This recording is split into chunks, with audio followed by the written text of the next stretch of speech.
cool. Like you can go tell your friends at the barbecue, hey man, I made 100% on Beyond Meat in the past 2 months, but you're never going to tell them, hey, over the past 10 years, I've had 8% return in my tax efficient 401k and tax efficient Roth and tax efficient ETF portfolios. That isn't sexy. I guess, what are your guys' thoughts? I know, Al, don't you have a play money account, we'll call it, for the PG viewers? Yeah, I do. And I do use another term, but before I even say that, if you're someone, guy or girl, going to a barbecue talking about buying stock in Beyond Meat, then we need to have opposite conversation. Is we're going to do LifePoint planning on your social cues and your lack of self-awareness. Fair. But beyond that, I do, and I brought this topic to you guys because I'd love to know from an expert's view, as a guy myself, who I take pride in what I know, but both of you have forgotten more than I know. I have a play account about, $10,000 in, is this healthy? Is this allowing me to learn more about the market? Is this something we should do? Or is it kind of, even with the wins and losses, does it even out to that 8% return you get by going with one of you guys?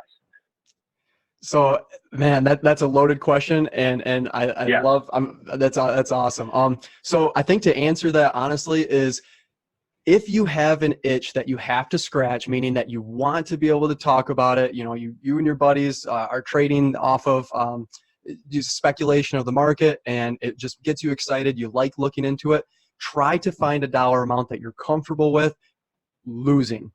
So, try to do a segment in your mind. This is not a wealth building tool. And the reason I even say that is because when you look at the professionals, the people who are paid thousands, even millions of dollars to be stock pickers and to be the best analysts on Wall Street, when you start to look at their track records of these mutual fund, actively managed funds, and compare them against the benchmarks that they're trying to compete against, 90% of them over 10, 15-year timeframes cannot beat the benchmark. It is so difficult to beat the market on a consistent basis.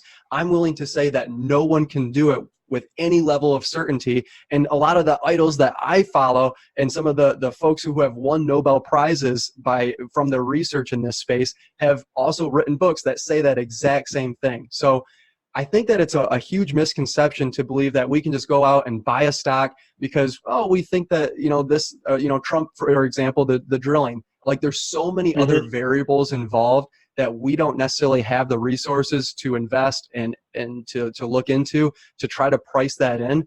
It is so tough. The price of a stock. So if you were going to refi, let's say it does save you $500 a month, and I mean, Al, so you're a good saver. Where do you save right now? Like what types of accounts? Well, I'll give you guys the scenario, on advice from financial advisor, my own education, and in talking to you guys, even though I'm not a client yet, I want to make that disclaimer.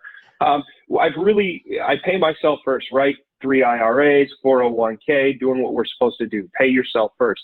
With that $500, the initial thing, and I think, Doug, even before I finish answering the question, my thought was what Colin talked about is paying right back into the house.